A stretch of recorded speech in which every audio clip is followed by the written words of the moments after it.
messieurs les journalistes. Oui, dites-nous un peu, nous sommes à Selembao, dites-nous, vous êtes qui? Qu'est-ce que vous faites dans la vie? Je suis habitant de la commune de Selembao et je suis étudiant, j'ai fini ma licence cette année. Je suis journaliste chargé de communication et puis répétiteur et suis prédicateur centre et lycée. Ok, dites-nous un peu, vous êtes un intellectuel, quel est l'état sécuritaire ici dans votre commune de Selembao? Ok, la commune de Selembao, ça fait qu'il y a une décennie que la commune de Selembao est en train de vivre une insécurité totale. En ce qui concerne le phénomène communal, vraiment nous avons subi tant de conséquences sur ce phénomène. Bon, c'est un peu ça que nous pouvons dire. Et nous avons tous appris, donc moi j'étais sur terrain, je suis ici à Selembao, nous avons appris qu'il y a eu l'opération bouclage, donc la nuit de ce mercredi, donc de 1h jusqu'aux environs de 9h.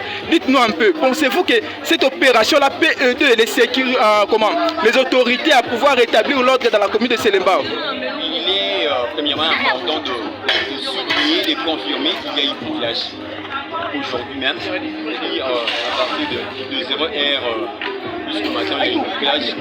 Et nous pensons qu'avec ces techniques, ça peut nous aider de pouvoir garantir la sécurité de nos habitants de la commune de Selembao, mais aussi de toute la ville de Kinshasa. Parce que si ça commence à Selembao, les communes ne sont pas seulement à Selembao, ils sont dans d'autres communes. Ils peuvent déjà voir cette communication et pouvoir déjà abandonner eux-mêmes avant qu'ils soient déjà arrêtés. Donc je pense que cette opération pourra nous aider, pourra garantir notre sécurité et peut-être que nous allons vivre paisiblement dans les années qui viennent. Et d'après les enquêtes que nous avons pu mener sur terrain, on nous a dit qu'il y a eu de dérapage. Il y a certains policiers qui ont profité de cette opération pour prendre les biens d'autrui, arrêter même les innocents. Et vous êtes parmi ces innocents-là, alors que vous êtes un journaliste, vous êtes un prédicateur, vous êtes un étudiant. Dites-nous un peu comment cela s'était passé. Premièrement, je commencerai par toucher la loi. Le président de la République est en train de faire une communication disant que nous sommes dans un état de droit. Alors l'article 23 de la Constitution nous dit que chaque personne a la liberté d'expression. C'est-à-dire quand on vous arrête, on doit vous entendre, vous écouter. Et la Constitution elle-même dit encore qu'on ne peut pas arrêter une personne sans infraction. Malheureusement, ce qui a été fait ce matin, ils ont arrêté tout le monde parce qu'il faut dénoncer. La liberté d'expression aussi nous pousse aussi à dénoncer. Il y a eu des Koulouna en tenue bleue qui sont venus pas pour arrêter les Koulouna, mais pour nous voler. Ils ont volé des téléphones. Attendez un peu, par rapport à votre cas, lorsqu'ils sont arrivés chez vous à la maison, tu n'avais pas de carte de lecteur ou carte d'identité ou carte d'étudiant pour prouver que tu n'es pas Koulouna? J'avais ma carte d'étudiant, j'avais ma carte de lecteur, j'avais même ma carte de chargé des communications parce que je suis chargé des communications dans une ONG quelque part. J'avais toutes ces cartes à la maison. Ils sont venus premièrement, au lieu de toquer pour qu'on puisse ouvrir les portails, non. Ils ont poussé les portails par force, ils ont même cassé les crochets. Ils sont venus par la porte et en toquant, ils sont en train de dire, vous voulez que Tobuka, Tobuka. C'est alors qu'on leur a dit Tobuka pour un Nizandarabal. Ils sont venus sans pour autant chercher à savoir qui nous sommes, chercher nos cartes d'identité directement, ils nous ont arrêtés. D'ailleurs, on m'a appris qu'il y a mes images qui ont circulé sur Canal Kin, plusieurs télévisions. Dans la communication, on parle beaucoup plus de l'image. Vous avez eu à ternir mon image.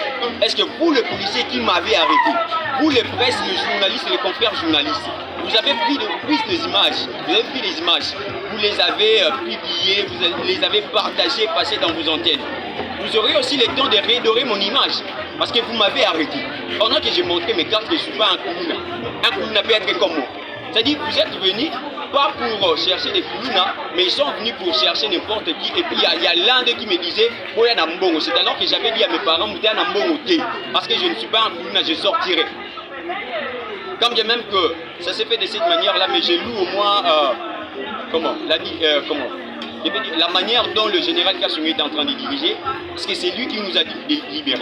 Quand il est venu, il n'a frappé personne, il n'a matraqué personne, il est venu juste, il nous a posé quelques questions et puis il nous a libérés.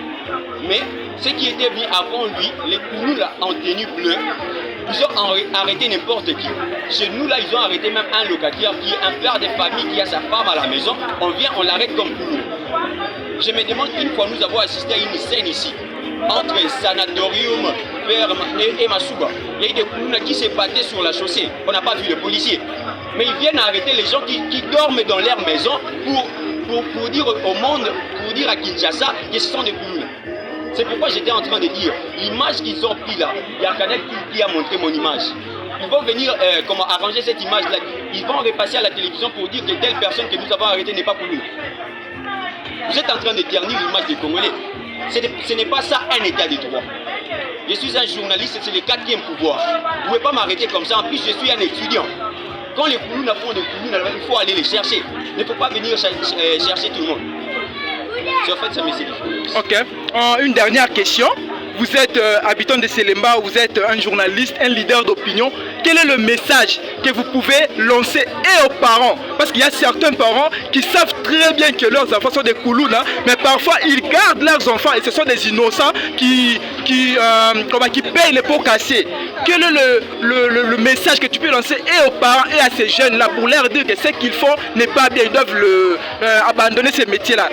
Adressez-vous à ces jeunes et à toutes les mamans de Selemba ou à Lingala, comme ça va l'anda bien et le koye bisabango. Je crois que na pas si à Bogota, ils ont un côté peut-être à Tina moi na ça. Parfois il y a certaines exceptions à Mati Bangou Tina. Mais bango nyonso te. Mais mon pote a dit que moi na za misama be eza pas si pour mon pote na ketika moi na bakanga. Le moins je peux dire à ces parents là que pas soit pas na bango pas éduquer bango mala. Papa ni sabana ba pesa bango tout. Parfois il y a des choses qui changent à rater na film mais go changer na tout. Ba pesa ba na bango tout. Et je m'adresse aux jeunes. Vous êtes jeunes comme moi. Parfois ba pote na bino bazanga maboki autant que c'est une classe autant la classe. Arrêtez au bout de la téléphone à baki au katabat. Parce que parfois, mais il y a d'autres personnes qui vont subir les conséquences. Alors arrêtez la vie de plusieurs manières. Ce n'est pas dans la machette. D'ailleurs, plusieurs font une opération Likofi. Plusieurs font des soldats. Donc arrêtez ça, c'est pas bien. Nous sommes des humains, il faut avoir un cœur. Tant que maman il